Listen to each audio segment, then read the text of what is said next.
नची के ठोकल ह टोली के लईकी लोकल नची के ठोकल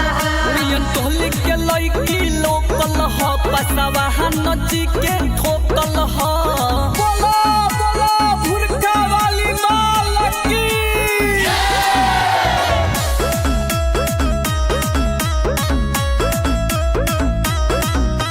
पेन्हले बाड़ी भुरका बाकी दे है कर झलकता पहिले रहे टाइट कैसे ढोढ़ी कर फलकता पेन्हले बाड़ी भुरका बाकी दे है कर झलकता पहिले रहे टाइट कैसे ढोढ़ी कर फलकता नया बात खेत बाकी धान में रोपल ह मियन टोली के लईकी लोकल ह बबुआ नची के ठोकल ह टोली के लईकी लोकल बबुआ नची के ठोकल मियन टोली के लईकी लोकल ह सुन सिंह जी के ठोकल ह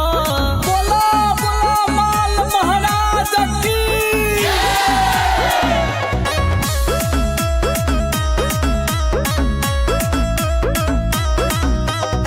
बदले घमंड छौरी अपन सुन धन पर सब जात के बसल बाड़ी गोडक छौरी मन पर बदले घमंड छौरी अपन सुन धन पर सब जात के बसल बाड़ी गोडक छौरी मन पर गाबे रोहन रानी दीपकवे के सोचल ह मियन टोली के लईकी लोकल ह चमरा नची के ठोकल ह टोली के लईकी लोकल जमरा नची के ठोकल